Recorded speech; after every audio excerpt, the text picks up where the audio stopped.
co-owner of Politics and Prose, along with my wife, Lissa Muscatine. And we have what promises to be a very engaging program for you today with the British novelist and former journalist, Robert Harris, here in conversation with the American novelist and still journalist, David Ignatius. So a very special Anglo-American literary dialogue between two masters of the thriller. Those of you watching are invited to participate by asking questions. To do so, just click on the Q&A icon at the bottom of the screen. And in the chat column, you'll find a link for purchasing Robert's suspenseful new novel, V2, just being released in the United States today. Robert, of course, has been treating readers to riveting tales for some time now. He started out in journalism, first as a TV correspondent for the BBC, then at age 30, political editor for The Observer, and later columnist for the London Sunday Times and the Daily Telegraph. His first books were nonfiction, but not long after the success of Fatherland, his 1992 novel that imagined a setting in which Germany had won World War II, Robert was able to work full-time on writing historical fiction. And what a range he's displayed, often going off in new directions, setting his books in periods from ancient Rome to contemporary times, always underpinning a gripping story with extensive research in political and historical realism.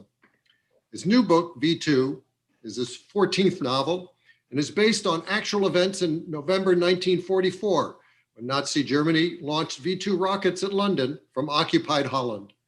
The story is told through the perspectives of two characters, a German rocket engineer and an English intelligence officer in the British Women's Auxiliary Air Force.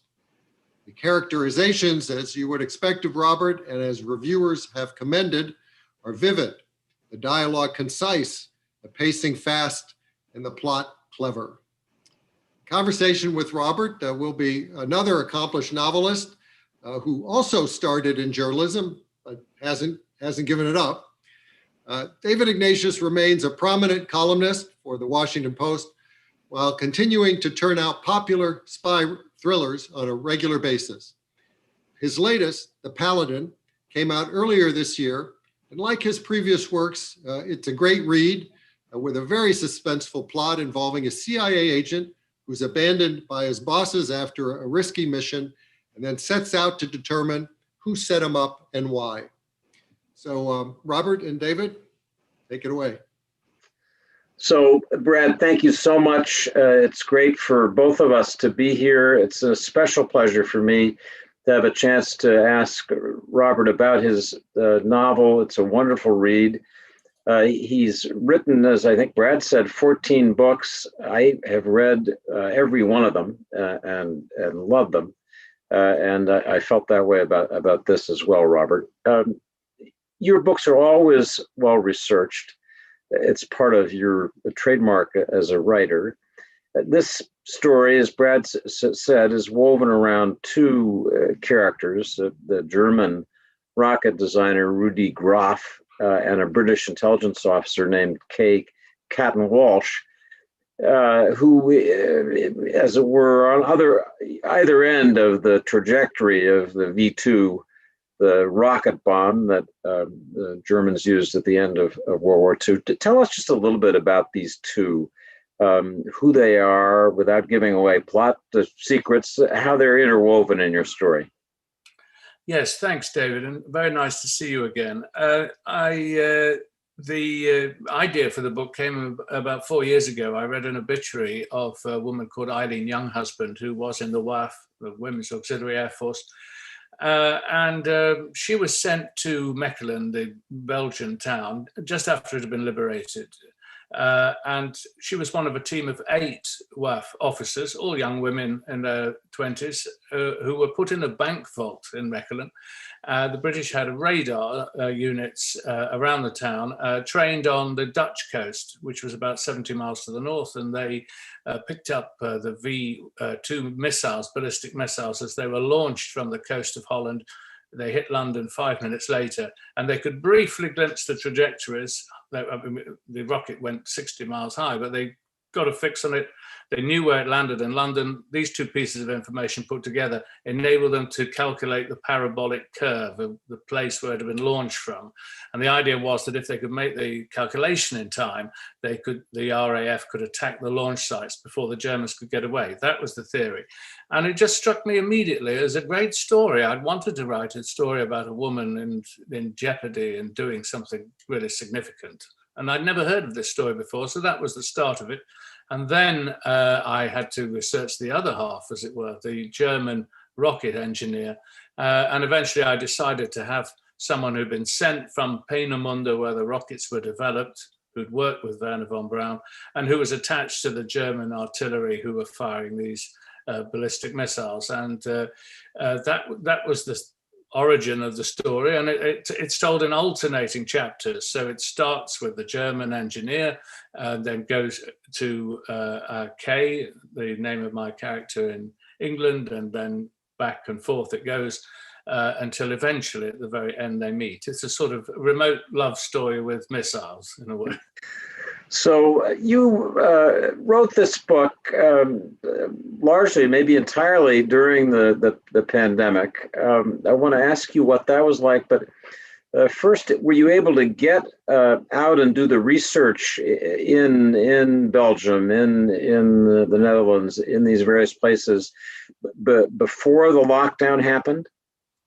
I was able to do some of it, thank God. I did go to Holland in November last year, and it was a drenching day of rain and wind coming in off the North Sea and through this deserted seaside town, Scheveningen, just north of The Hague, and through the woods where the Germans hid the missiles. It was foul, and the moment just to be there was marvelous, because there's no more evocative place to set a novel than an out-of-season North Sea seaside resort. So that was great. So I saw that, and that was absolutely vital, because that's where a lot of the book, half the book really takes place.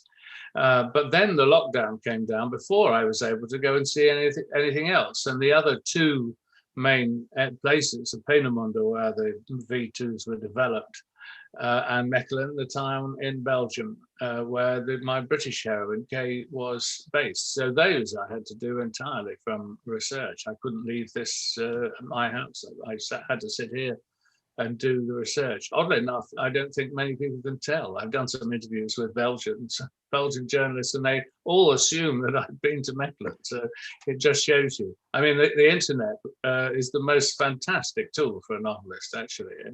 It's our dirty secret that you hardly need to go anywhere anymore. It's I share that. I've walked the streets of towns in eastern Iran that I've never set eyes on, but I bet the reader doesn't know that. So yeah, it's wise to do that from Washington, probably. So for those of us whose pandemic pursuits have focused on taking long walks with our spouse, or cooking sourdough bread, or tell us what it's been like to write a novel. Have you is that just sort of preoccupied all your time, filled the space of COVID time, or was there a lot left over? And what else would you do to get a little R&R? Well, because I was a columnist, I need that adrenaline to make myself work, and you probably have experienced the same thing. It's often the articles that you spend a week researching, making all the calls and writing, somehow is rather inert and dead when it's on the page, whereas the ones you have to scrabble together in 2 or 3 hours are often the ones that stay in people's minds, because I think adrenaline forces you to see things that you otherwise wouldn't. So I have tried to write my novels, start them in January, finish them at the end of June, and then they generally come out in Britain at any rate in September or October. So I had written about a quarter of V2 and was vaguely aware that beyond this study of something going on in Wuhan and then in Italy, but I can't say I took too much notice of it. I was so wrapped up in November 1944. And then suddenly, we weren't allowed to leave. And suddenly it was all very real, and the deaths were clocking up, and we were all stuck, and there was a sense of fear around. And for about 3 weeks, I did stop work pretty well, or wrote maybe 50 or 100 words a day. It was impossible to concentrate on anything else. And after a while, I thought, well, that I would pull myself together, and I would try and come out of this crazy period with something to show for it. And so I steeled myself, and I would get up and come and sit down here about 7 or 7:30 in the morning, and I would force myself to stay until noon and write at least 800 words a day. And I did that 7 days a week, and that produced a book. As you know, a lot of people think that the ideal life for a writer is something like lockdown, and that therefore it didn't affect you. But if you don't have that downtime to get out and see people, or go to a restaurant or a pub, or go to the cinema or something, the actual writing part of the day becomes much harder. And I don't know how it was for you, but I think a lot of people that I knew found that their sleep was quite disturbed, vivid dreams. I think that our subconscious was sort of revving like a tire on ice, and not able to get a grip on anything. So it was a very curious experience to write during this period. And I think there's something of the flavor of the lockdown has infected the book, actually. How so? To tell us a little bit about that. I was curious as I was reading it, what particular effects this time of writing would have had on the composition. Well, I think for one thing, there was a wartime feel, of fear, of national unity in a way. Wartime broadcasts almost by the Queen, "We'll meet again," and I suppose overriding all of that sense that our ordinary lives, predictable lives that we were leading, had suddenly been upended completely. And we were just kind of like puny, really, in 1914, it was the Kaiser, in 1939, it was Hitler, and in 2020, it was this strange illness, and everything was just different. So life had a wartime feel, and the clicking up of the death toll constantly. I mean, paradoxically, or coincidentally, I should say, the coronavirus has killed almost exactly the same number of civilians in this country that died in the bombing during the war, about 50, 60,000 or so. And then on the actual writing, well, if you're writing this tight, as it were, then I think the prose is affected. And I think that the mere fact that I had to imagine every location, that I really had to dig into my own subconscious a lot to write the book. And for me, it feels a taut book, as if, it doesn't relax a lot. It's quite precisely engineered. At least that's what I felt when I finished it. So as a reader, I can attest to that. And I want to remind our audience, you can buy a copy of this marvelous book right now. If you go on your screen to the chat function, Politics and Prose is set up a way you can instantly order it, and I urge you to do that. So, Robert, I want to ask you a little bit about, in a sense, the other main character of this book besides Rudy and Kay, and that's the rocket, the V2.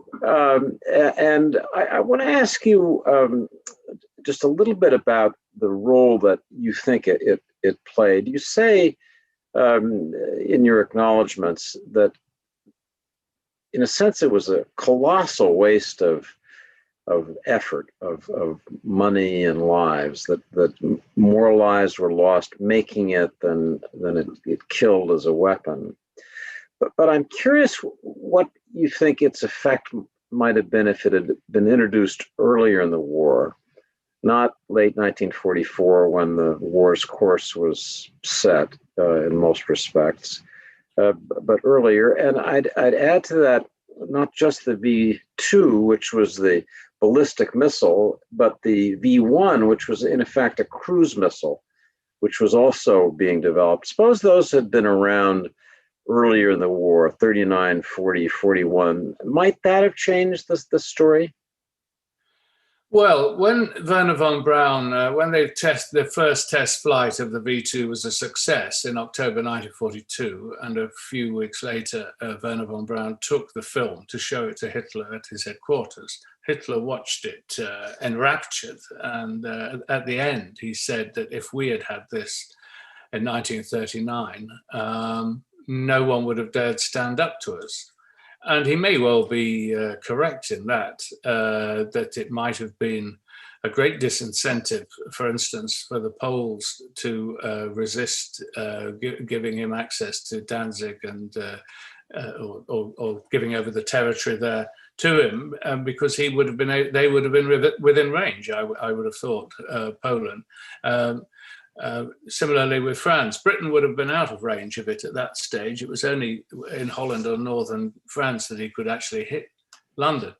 But he certainly saw it as a war-turning weapon. The fact that it flew and worked, I mean, remember, this thing was extraordinary. I mean, it reached a speed of 3,500 miles an hour. It went 60 miles into space and covered a distance of 200 miles in 5 minutes. It was unstoppable. It struck London at over twice the speed of sound. There was simply no way of, it was a terror, the ultimate terror weapon in a way. And after it flew just as Stalingrad had happened, and it was clear that unless some miracle came along, the Germans were in due course going to lose the war. And I think that Hitler latched onto it, and certainly he did, as a possible means of turning the whole thing round, even at this late stage. And he commissioned the construction of 10,000 of these missiles. This is a big missile. It's 12.5 tons. It's 46 feet high. And astonishingly, they did make them at a rate of one every hour and a half at the peak of their production. But it didn't really affect the course of the war, because it only delivered a 1-ton warhead. He fired 1,300 of them at London. A lot of them, of course, missed, went off course. It was a crude weapon. Anything within 5 miles of Charing Cross Station was considered on target. I mean, that's how inaccurate it was. And it delivered a 1-ton warhead. Well, a Lancaster bomber, heavy bomber of the RAF, could deliver 6 tons of high explosive at a fraction of the cost. So as I wrote the novel, it became apparent to me that it was a novel about the futility of war. I mean, the V2 killed 2,700 people in London and 1,700 people in Antwerp, but 20,000 men were killed building it. Slave laborers died building it. So the whole thing is a monstrous kind of tribute to human folly, and yet at the same time was the most sophisticated piece of engineering on the planet, and opened the way, as Wernher von Braun always wanted, to the moon and to space travel. I mean, they had built the first space rocket. It's as simple as that. And it masqueraded as a weapon. And that's one of the themes in the novel, that Wernher von Braun and some of the other young scientists who worked on it, they always had in mind building a spacecraft. And actually, they had to turn it into a missile, a ballistic missile, just to get the funding, as it were. But by 1944, von Braun was already looking to America as a place where he could do a deal and take all his colleagues and all the plans and continue work in the United States, which is, of course, is what he did.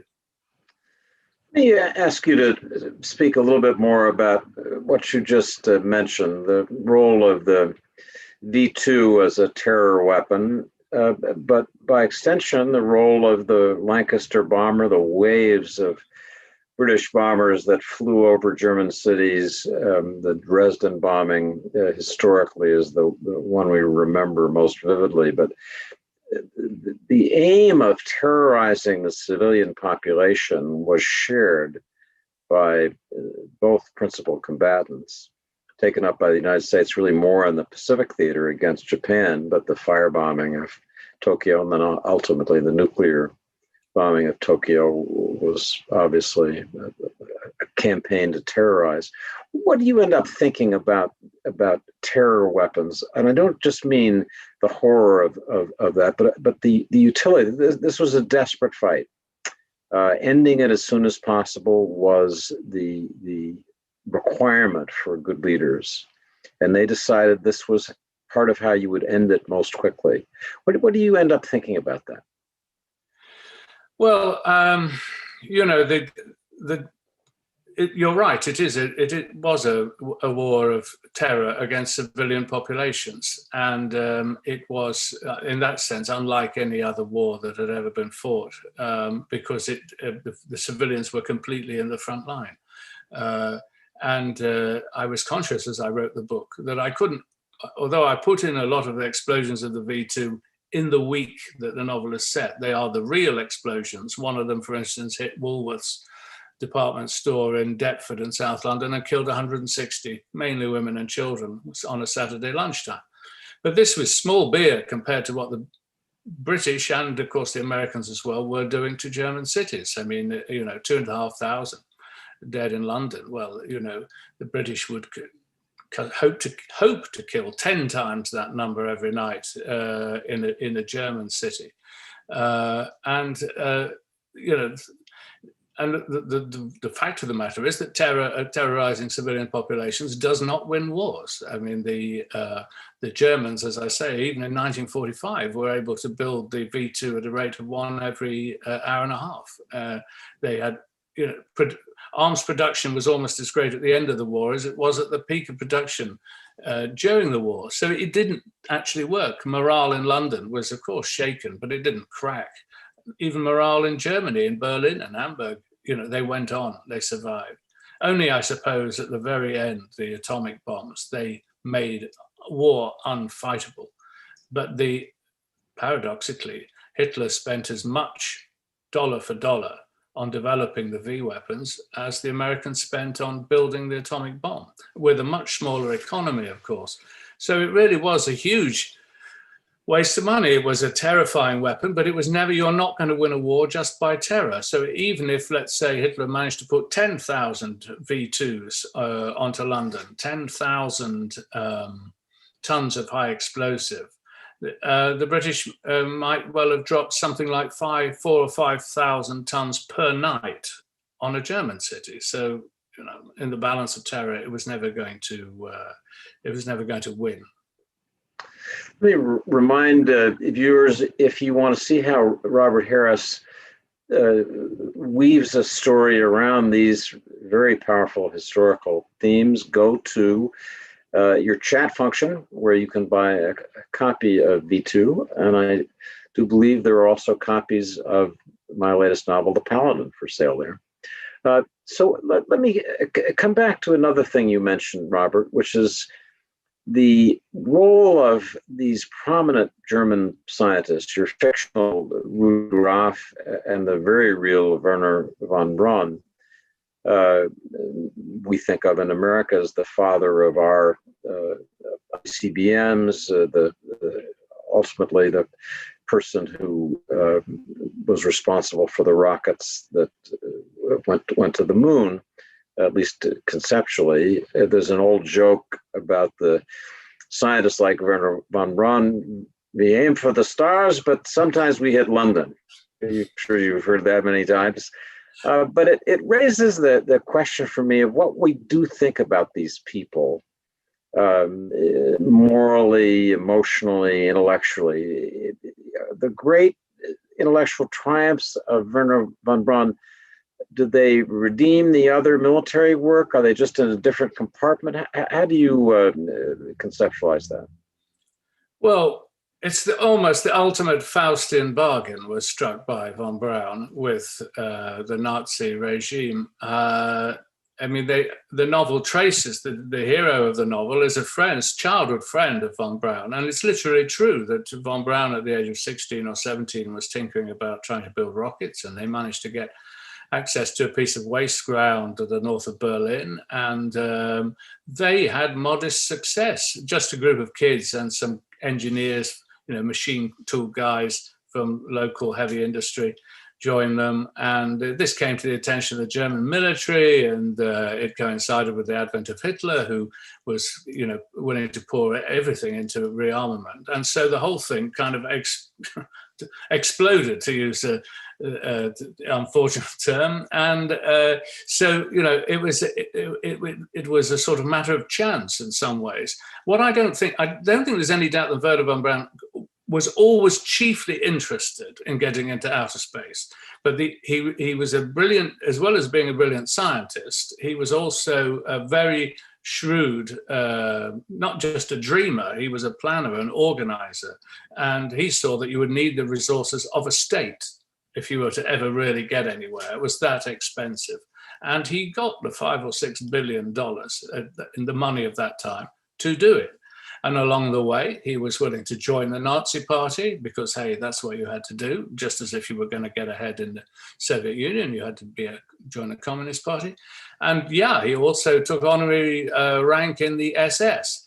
I don't think he was ever actually a Nazi. I mean, the book is quite critical of him, but I don't think he was ideological in any sense. I think he was cold, and I think he was unswerving in his determination to get to the stars. And if London got in the way or 20,000 slave laborers got in the way, well, that wasn't, he wasn't organizing that. He wasn't, I think he felt quite detached from the responsibility for that. There were some Nazis on the V2 program, serious Nazis, like Arthur Rudolph, who also came to the United States, but in the end had to leave, I believe, because of the threat of extradition to face criminal trials in Germany. So, I mean, the truth of the matter is that the United States would not have got to the moon in 1969 without Wernher von Braun, which means without the V2, which, painful to say it, means without Adolf Hitler, probably. For me, there are these three crucibles of the modern world in the Second World War. There's Peenemünde with rocket technology, there's Bletchley Park with Alan Turing and the computer, and there's Los Alamos with atomic technology.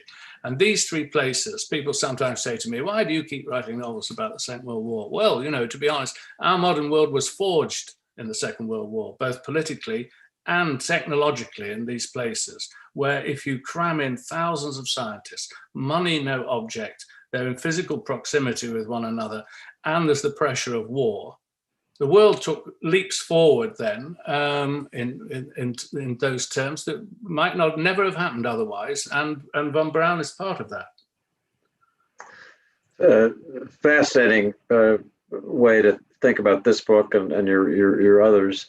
I was particularly interested, as somebody writes about intelligence officers, in your character Kay, Catton Walsh, the intelligence officer analyst, really, who travels to do the estimation of the trajectory of these missiles as they're coming in. And you mentioned that you had been inspired by the obituary of a real-life woman, Eileen Younghusbandman.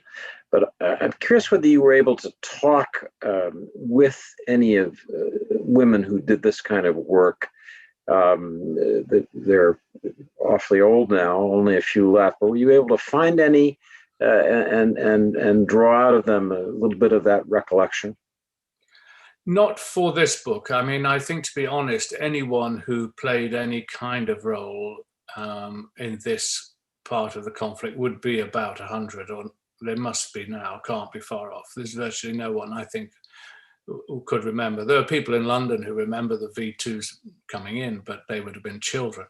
I did, when I wrote Enigma, my second novel, I did meet then a lot of these sorts of women who were code breakers. I met Alan Turing's fiancée, for instance, who I spent a fascinating day with her, and she drew me a sketch of Bletchley and where she and Turing used to sit, and how they broke the naval codes, sitting in this freezing hut through the winter of 1944 and 41. So I got the flavor of them in earlier books, but specifically now, no, there's no one left alive, I think, who did that sort of role. I modeled her. I mean, Eileen Younghusband, who actually went out to Belgium, was one of those women who worked in the filter room, the air defense which was, they looked like just croupiers at a casino moving tokens around a table. You know, we've all seen them in the war film. Actually, it was a very skilled job of speed, height, and so on, calculating where they would be, where the RAF should rise to attack them. It was a sort of very mathematical, difficult job. But there were this other group of women, very unsung in the Second World War, who interpreted the photographs, the surveillance photographs. I mean, the RAF photographed most of Europe from a height of about 7 miles, and they picked up something on the island of Peenemünde, giant, what seemed to be amphitheaters, and they couldn't figure out what that was. And it seemed crazy. And then one of these women, her name was Babs Babington Smith, actually, I borrowed this kind of similar name. She actually realized that these could be test stands for rockets. And, the women at this country house, it was called Danesfield House, RAF Medmenham, they played a key role in the war. There's no doubt about it. And I wanted to put that into the novel. So, but I didn't actually speak to anyone who'd been there, I'm afraid. I mentioned as we were about to get started that I had a particular personal connection with the process of British collection of intelligence about the V1 and V2 programs. I met and told the story of a French woman who was recruited by an SIS British network named Jeannie, at that time Jeannie Rousseau, later Jeannie de Claron, who managed to find herself, insert herself really into the middle of a circle of German officers who were in Paris. She had perfect German, and so was helping with complex and increasingly classified procurement, and stumbled on initially the secret of this program, and just through subtle rapport drew out of this circle of officers the secrets of what had happened at Peenemünde, plans to begin deploying these. British were so intrigued that they took her out of Brittany, or tried to take her out of Brittany on a rubber boat, and she was compromised the last minute, spent the last year of the war in a series of concentration camps. It's one of the most, and never revealed the secret of what she had been investigating. And I mentioned Jeannie because I've always been curious about just what the British really did know and understand on the way to the scenes that your book describes about this program. By 1943, they decided that Peenemünde was a center for this kind of activity. But did they fully understand what a ballistic missile could do? How much about the program do you think they understood? Well, they knew something was coming because Hitler made a speech boasting about secret weapons in 1939. I mean, bear in mind that the V weapons program had started before the war began. And so he made a boast about secret weapons, and they commissioned a report. What could these secret weapons possibly be? And one of them was a rocket. And so they knew something like that might come along. They feared that the rocket would be much bigger, that it would carry a 10-ton warhead and weigh 40 tons. Now, a 10-ton warhead, that would have been quite something. But such a missile would have been almost impossible to move. And so they restricted themselves to a 1-ton warhead and a 46-foot-long missile. They knew something was happening. They knew from Enigma decrypts that there was a lot of fuel and rare, precious kind of commodities were being diverted to the Baltic.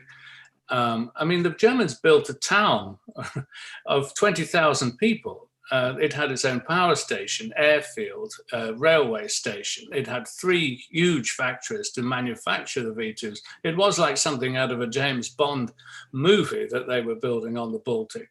And they began to realize just how serious it was after the first successful test flight.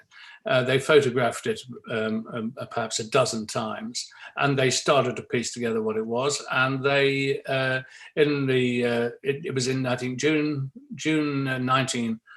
43. It's described in the book. Churchill himself went to the place where these women were working, analysing the photographs. He drove over to take a look, and but then they identified what was described as a 40-foot column standing on the foreshore of the Baltic, and that was it. Then it literally became the #1 British war priority, and the cabinet met at 10 o'clock that night that they got the report, and they authorised the whole frontline strength of the RAF 600 heavy bombers to attack Peenemünde as soon as possible.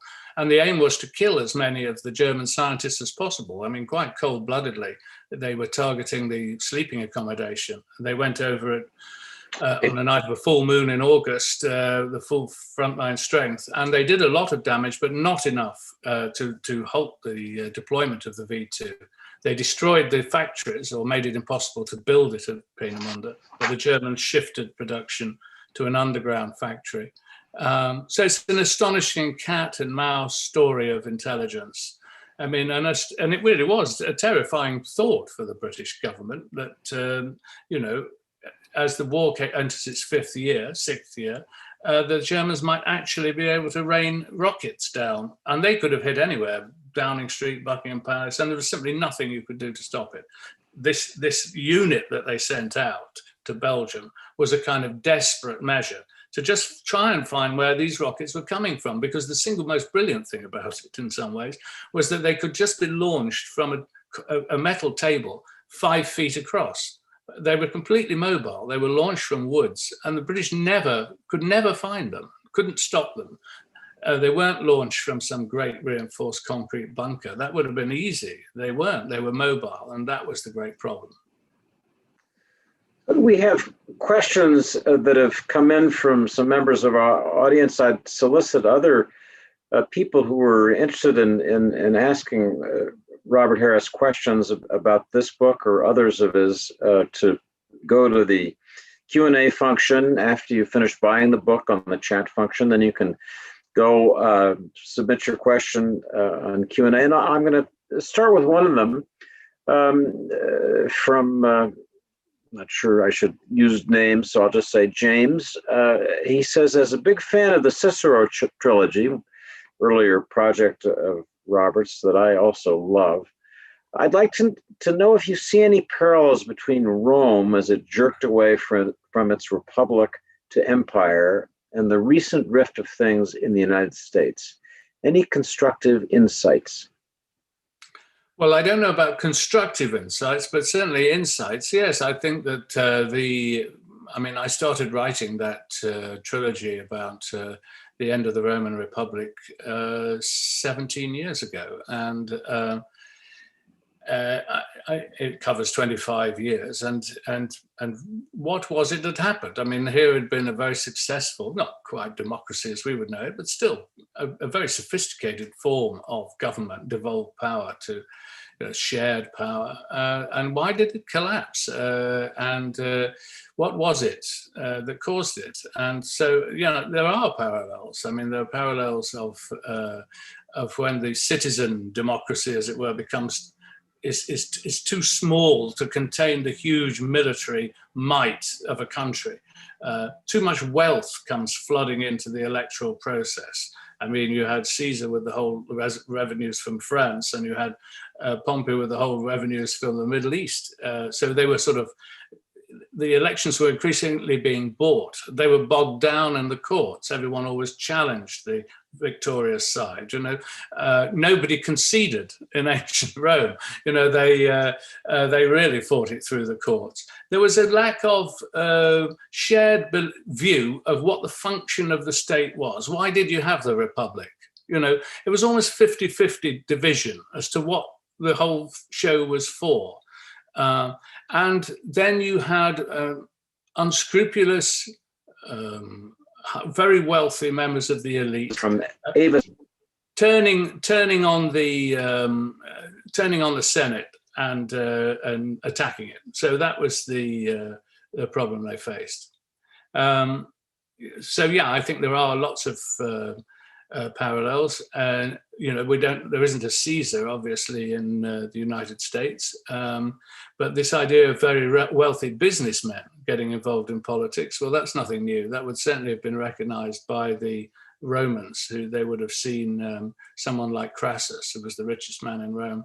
There was certainly parallels there with Donald Trump and that kind of wealthy businessman. So yeah, I do see parallels, is the truth. We had a question from Avis Bolin, distinguished American diplomat. Hope she won't mind my mentioning her name. And she, like me, and like I'm sure many of our audience, loved that trilogy and wonders if you have any interest in going back to that classical period for another novel. Well, I do, yes. I mean, I would like to do it. I do have an idea, actually, and I might do it. One of the advantages of being a historical novelist or political novelist is that there's so much in the world that you can write about. You never really run out of subjects. So yeah, I do think about that. It's a very rich period, and it holds a mirror up to our own times. The way that politics is run, ambition, and the way that somehow human beings cannot resist the impulse somehow to foul their own nest, to destroy systems which you would have thought it was in their interest to preserve.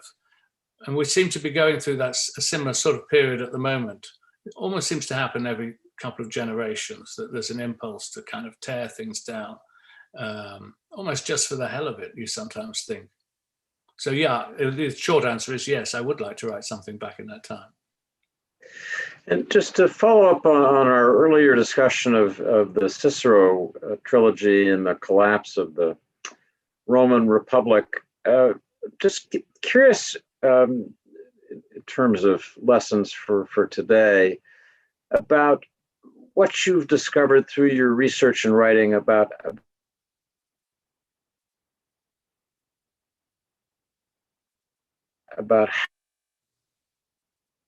Sorry, David, you slightly broke up there. I couldn't how hear you. democracy. So just to ask if you could talk a little bit about how democracies save themselves. How democracies save themselves? Well, there are very few examples of well, first of all, there are a few examples of democracies in the history of the world. I mean, you know, democracy we like to think of as the natural state of man. You know, any glance back at history suggests it's not the natural state at all. They flicker and then they go away again. And you know, it's sometimes in the last few years it's been quite hard to be hopeful about democracy. If there's no longer a kind of collective view of what the state is for, an agreement of certain basics, or indeed what truth is, what facts are, then the glue that holds a democracy together dissolves. And you know, that's something like that is what happened in ancient Rome, and something like that seems to be happening all around the globe now. And I don't think you can overestimate the importance of social media. This fact that we can carry around in our pockets this immensely powerful computer, which links us into so much of the world's information at super speed. You would have thought this would lead to the triumph of the Enlightenment and an era of great intelligence and culture. Instead, it leads to conspiracy theories, paranoia, superstition, and it's taken us back rather than it's taking us forward. And I tried to get at that in a way in my last novel, The Second Sleep, you know, just this idea that we might be on the cusp of destroying ourselves by being so interlinked and so vulnerable to a kind of cyber attack, which would just simply, it would be like a nuclear attack, only without bombs. So I commend that book, Second Sleep, to anyone who's having a momentary flight of optimism about the world. Yeah, I'm sorry. You know, it was bad going through the lockdown and the pandemic here, because I'd already spent a year and a half or 2 years living in my own post-apocalyptic nightmare. And then I found it coming true all around me. So I did a light diversionary novel about the V2 ballistic missile. Well, it's a wonderful, not an upbeat book. And I apologize to viewers that my internet connection seems to be a little unstable. So if I vanish, apologies. So we have two interesting questions, Robert, for you about Wernher von Braun. And I'll just read the questions. What are your thoughts about von Braun's rehabilitation by joining NASA? You've spoken a little bit to that, but perhaps a bit more. And then somebody says pretty frankly, it seems to me you rather whitewash the moral issue when you say we wouldn't have gotten to the moon without Hitler and Wernher von Braun. We might not have gotten to the moon as soon, but is the delay a proper moral trade-off for von Braun's cooperation with the Nazis? No, I'm sorry. I certainly didn't mean to imply that the deaths had all been worthwhile because we got to the moon. I mean, I'm sure we might well have got to the moon, but it certainly was advanced. The technology, the resources, the effort that had gone in, certainly, gave America and indeed Russia, who also got some of this technology, a huge head start. I mean, the Germans had broken the back of a lot of the technical issues, and they got into outer space, quite frankly. But of course, I don't see that that's a moral justification for what they did. I think one has to remember, one of the problems of writing historical fiction is as I use as an epigraph to Munich, things that are now in the past once lay far in the future. In the circumstances of 1945 and the wholesale slaughter, morals were, let's say, blunter than they are now. All sorts of things have been done by all of the belligerents. Cities had been laid waste. The Holocaust itself did not feature so hugely in the world's imagination in 1945 as it did later in the 60s and 70s. The world was numb. And it was in that mood of numbness, I think, that it was possible for the Americans to give Wernher von Braun and about a couple of hundred other rocket scientists citizenship, bring over their wives and children, and set them to work building new forms of V2 on which nuclear weapons could be put.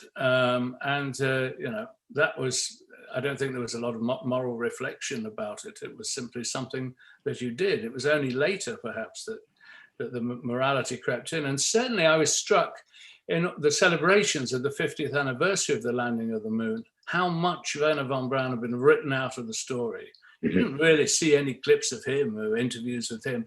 And I think by 1969, he was already a bit of an embarrassment. And a lot of those old Germans who were in Huntsville in particular were becoming, people were starting to ask awkward questions. And it was not long after the landing of the moon that the first trials began, the war crimes trials about Nordhausen, the factory where the V2 was built. So yeah, it's a fascinating moral issue. But the only thing I would caution is that we must never forget what it felt like to be in 1945. It felt very different to what it feels like to be in 2020, I think. So we have a really marvelous question here from Stephen Pugh. I'll just read it. It's so well phrased. The living memories and immense sacrifices made by the World War II generation are fading. They truly learned from the tragedy from both world wars, and they built a better world from the tragedies. What do you think current and future generations should never forget? And does it bother you that those lessons from earlier traumas are being forgotten? Yes, it does, to be honest with you. And that's one of the reasons why I wrote the novel. A Second World War II novel. I didn't want to take nothing away from Alistair MacLean and so on, those great popular novelists of the Second World War. I didn't really want to write that sort of book. The V2 struck me as modern, and it struck me as interesting, or indeed more than interesting, astonishing, that within living memory, one European country was occupying another to fire ballistic missiles at the capital city of a third. I mean, if you stop to think about it for a second, that is quite extraordinary. And that happened. There were people alive. It happened 76 years ago. There are plenty of people around. I spoke to one on Friday who saw V2, remembers them. And it seems to me that one of the things that's happened in my country with Brexit and the turning backs on Europe is that we have forgotten the great impetus for European unity, which was to make sure that that didn't happen again. And it's very easy to be complacent, I think, about the sacrifices that were made then, and to think that it's all right. You know, there's the jingoism that seems to have reasserted itself in this country, I find alarming, especially as it's coming from people who are making withdrawals from the bank account, as it were, without ever having paid into it themselves. So, you know, that was at the back of my mind when I wrote the book. I think it is, you know, 75 years seems to be about the length of time that human beings are prepared to put up with a period of peace, and then they want to kick things over. That happened before the First World War. It seems to me sometimes in 1913, 1914, it's quite a parallel to our own times. It's almost as if the long period of relative peace and prosperity has become boring, and there are new currents. People want to try something different. So I think that's one of the reasons for still writing books about the Second World War, history books and novels, to try and rekindle what happened then and to remember it. Well said. Here's a question from someone who, again, like me, loved your book Conclave, and wonders if you might write again about the Vatican and the Catholic Church. I might, but I think probably not. I greatly enjoyed writing that book, and I appreciated the kindness, really, and support that I got from the Vatican when in showing me around and allowing me to see things. I don't know whether they'd be so keen to let me back in again. But the book had a serious intention behind it. And yeah, I found the idea, I mean, you know, I'm obsessed like you really with politics, and the election of a pope is the ultimate election. Of course, it's a spiritual, a moment of great spiritual solemnity as well. But of course, God has to work through the human agency, which is often ambition, however disguised, and some degree of political horse trading.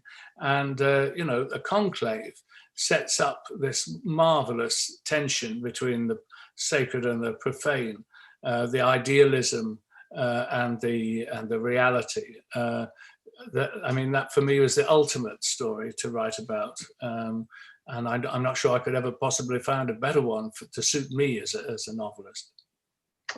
So here are a couple of questions that your moderator has a particular interest in your answers.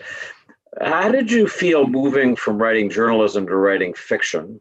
And I would add on to that, do you miss journalism much? And then second, I'm curious about whether, as you think about the rest of your career, whether you just plan to keep on writing novels. It sounds like you've got lots of ideas you're thinking about. Do you just see continuing to do this until one day kind of poof, you know, yeah, the end of it? Yes. Yes, like Sir Walter Scott said, he wanted to die on the desk or under it. I think I would quite like to go out like that. I mean, all these questions really run into one. I became a journalist because that was the way I could earn a living, by writing. But it's writing that I most enjoy. I don't miss journalism as such, because it was the process of telling stories that I most enjoyed. And I had a fantastic time as a journalist, but to be honest with you, I have no great desire to go back to it. I enjoy bringing the tools of the imagination, creation of characters and stories to bear upon the particular subjects that interest me. And yeah, I hope I can just go on doing that as long as my brain holds up and as long as people still want to read them. In fact, I would probably go on it even if people didn't particularly want to read them, because I started trying to write when I was a child, and I've gone on trying to write ever since. And so for me, what I'm doing is all I've ever really wanted to do. And you know, I much prefer novels to any other form of creative writing as well, because there's no collaboration. I mean, I'm afraid, and the terrible egomaniacal things to say, but you know, I'm my own scriptwriter, director, lighting man, actors, everything, and I do it all just sitting here.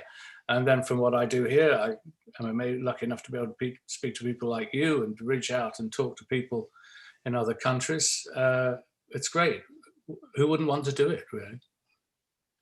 So I'm going to give one last reminder to our audience to go to the chat function, and you can purchase a copy of V2 by Robert Harris, our author. A final question, and then we're going to have to wind this up. The questioner writes, if a movie was going to be made of V2, who would you like to see write and direct it?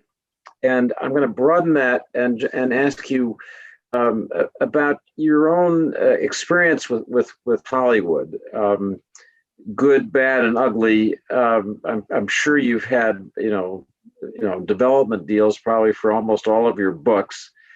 Something we writers know is that not everything that gets optioned gets made. But tell us a little bit about you and Hollywood. Well, yes, I think it's true. I think all of the books have been sold at one time or another, apart from V2, actually. I don't really think of them as films. I think it would be slightly fatal if you wrote a book thinking about how it would be as a film. Because I'm interested in, I suppose, quite an old-fashioned way of writing, creating characters, putting them in situations, telling stories. They do naturally, translate. They're not sort of dense. Everything about them isn't in the prose, for instance. It's more in the movement and the story and the characters. So they have often been optioned and indeed made. And some are pretty dire, frankly, and I don't like them very much. Some have been really good. I've had some great actors appear in them. Daniel Craig, for instance, was in Archangel, and Kate Winslet was in Enigma. And they're filming Munich at the moment with Jeremy Irons playing Neville Chamberlain, which I think will be fascinating. Netflix are making that. They're shooting that in Germany at the moment. So it's rather wonderful to see things, continuing to live and reverberate on through films. I always think I don't have any grandchildren, but I would imagine it's rather like having grandchildren, that, you're not as responsible for them, films and TV shows, from your work as you are of your own books, and you can hand them back, you can take some credit for them, and then actually someone else can do all the real worrying. That's the kind of benign relationship I like to have with it. That's well, so I do have grandchildren, and the at its most enjoyable. Both are similar. With grandchildren and with Hollywood, you can have some pretty difficult times. And it's been asked, and I'll close with this: what you're working on now. And I'm curious whether you've already started a new book or still in that period of thinking and gestating. I'm researching a book at the moment, which I'm quite interested in. A lot of it would be set in the United States, where I've never set a book, actually, but in the past. And if that comes off, I'll be happy. I mean, we've got another lockdown on here. There are no pubs, no restaurants open. You're not allowed to have people around for dinner. So, my wife writes as well. And so we're just sitting here doing not much other than that. And I'm enjoying it a lot, actually, I must say, just researching the period, researching the places. And I doubt whether I'll be able to get it finished for publication next year. I mean, you never know. I might be able to, but I think it's more likely to be the year after that. I won't say precisely what it is, because I think I don't want to be precious about it. But if you say what you're working on too early, before it's really solid, then a little bit of skepticism. You raise your eyebrow. David, you said, that would be enough to finish me. You know, my confidence would evaporate. So I have to keep it. I'll keep it to myself for a little bit longer, if I may. But yeah, no. The moment I finish one book, I start thinking about another. Really, it's a refuge from the world to live in your imagination, where things obey rules of logic, which they don't seem to do in the real world. It's a great pleasure talking with you. I again say to viewers, if you don't know Robert's work, find out, and you will have enormous pleasure of reading and learning. So I'm going to turn this back over to Brad Graham, who's the owner of Politics and Prose, and thank our guest so much for this conversation. Thank you, David. David, great moderating as always. And Robert, you've done it again, another thrilling novel that not only entertains, but compels us to remember and reflect on the lessons of history, and also inspiringly shows us how much fine writing can still be done while one is at home escaping from the pandemic. To everyone watching, thanks for tuning in. And from all of us here at Politics and